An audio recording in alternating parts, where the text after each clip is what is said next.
Good morning, or whatever time zone you're in. I am on my balcony, a beautiful, cloudy, overcast, rainy, humidity day. Drinking my second cup of coffee. So good. Reflecting on some consulting calls, some coaching calls I had yesterday. I do that, by the way.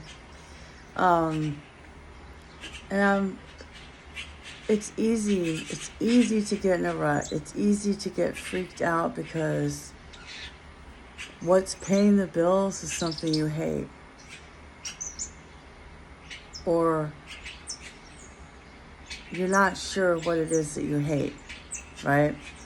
So one of the things I like to talk about is with my people that I coach. I mean, I call it a marketing consult, but it really ends up being quasi therapeutic because I ask a lot of questions.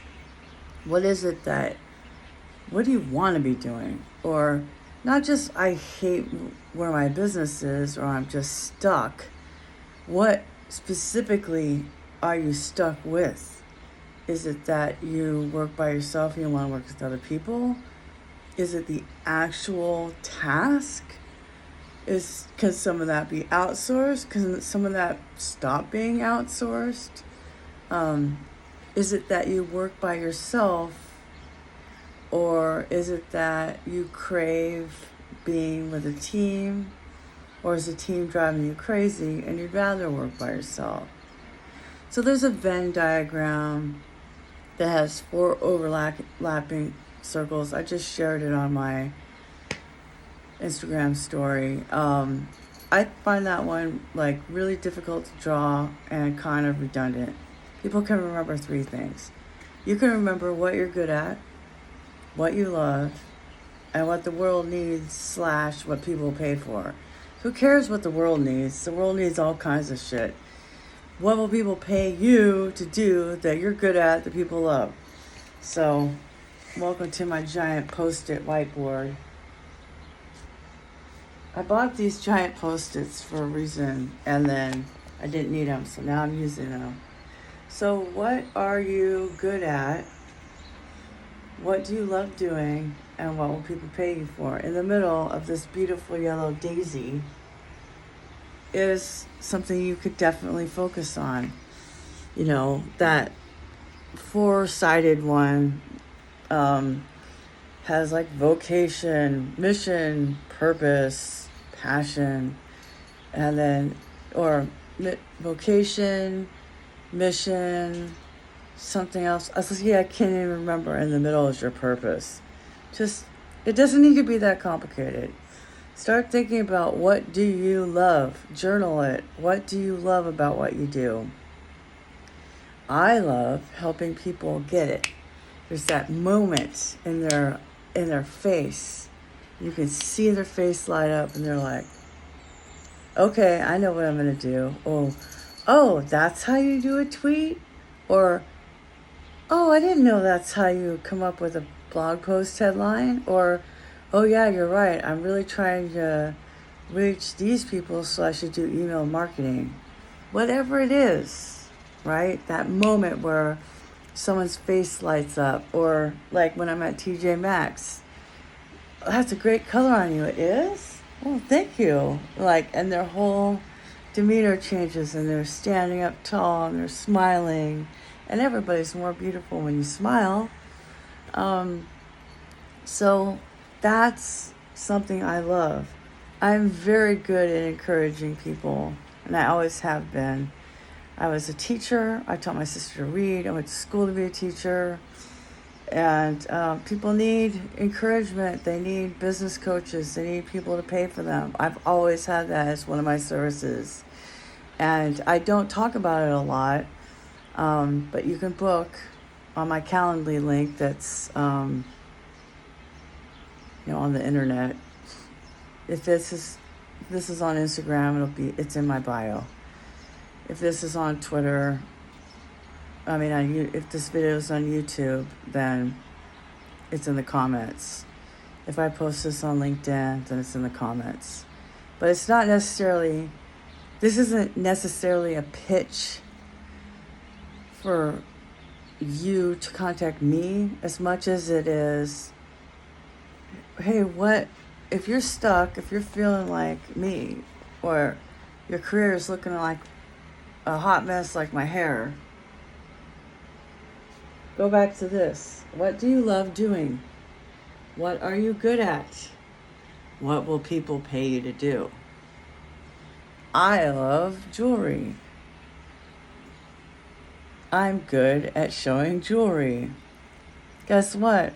TJ Maxx pays me to do that, right? I love Twitter. I'm good at Twitter. The world needs Twitter. Yep, still does. And people pay me for it. What do you love? And it's not even necessarily that straightforward, And I'll give you one more example. But this video was sponsored by cinnamon raisin toast with cream cheese frosting. The next thing I want to tell you is, I have been thinking about, and I've said it out loud a couple times, and my friends have been like, yeah, you'd be really good at that, is going thrifting and assembling outfits and styling them with jewelry from a thrift store on a mannequin and selling it in my Curated by Bridget Etsy store. Right now there's Fiesta wear in there. I want to get rid of the Meadow so that I can get Lapis. Neither here nor there, but in case you're looking for Meadow Fiesta wear, go to my Etsy shop. But it's so weird and outlandish. Like, do you know people who style mannequins with thrift store finds? Because I find that people don't know how to assemble outfits.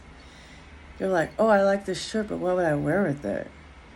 Well, that's what's overwhelming about thrifting, is either having the mental inventory of your current closet or not knowing what goes with what, or your options, like, do I have a pair of pants that goes with that? And then you're thinking, oh no, I'm just going to wear all black. A lot of people wear all black because that's easier. So, if you're feeling stuck and you're feeling overwhelmed and you're feeling like, I'm so sick of everything, start writing down things you love about what you're doing. Okay? What you're currently doing. Write everything you can about what you love about it. Minuscule moments, Then write down some things you also love doing. Like social media was my hobby. Now it pays the bills. Still does, fingers crossed. And then write down other things you love doing. Like, for example, I love fashion. I love styling outfits. I love color, right? And then in another column, list all the things you're good at. I'm really good at accounts payable and receivable. That's why it was easy for me to be in my own business.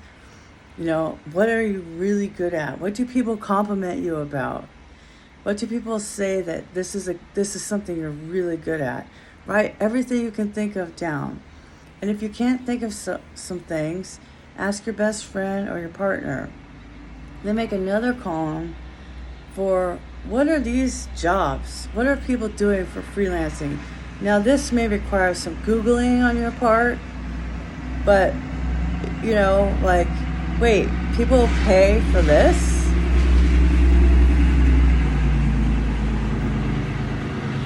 Sorry, work truck. I'm on my balcony. People pay for socks you've been wearing all day, okay? People pay for a lot of things. NSFW or whatever, not suitable for work things, all the way to, wait, people pay other people to do their laundry? Yes. When my husband died, I was so overwhelmed by all of his clothes I needed to donate, but also I needed to wash them. So somebody said, just go to Fluff and Fold. I'm like, what do you mean? It's at the laundromat. You can pay them to do your laundry by the pound. What? It was kind of expensive at the time, but it did something for me, right? What are you good at? What will people pay you for, and what do you love? And the bonus, why do you love that thing? I love encouraging people because it makes me feel like the best version of myself. I loved being with the chickens because I felt the most me. I felt like I was the best version of me. You know, not what people wanted me to be, all that. Like, so sometimes, this is what I'm saying, a lot of times marketing consultations, Bridget style, are a lot of like personal introspection and some work. You have to do the work. You have to do the work, but the work is rewarding. I like, arranging all the sunglasses so that there's only 4 in a row. Why? Because then it's nice and neat.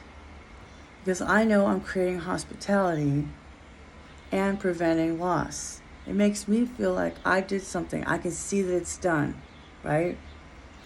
I love writing because it reminds me of all the things I do know. Bonus. So, what do you love? What are you good at? Will people pay you for it? And bonus to the bonus. Well, the bonus was cream cheese frosting on cinnamon raisin toast. Chef's kiss. Why do you love that thing? How does it make you feel? Okay, bye.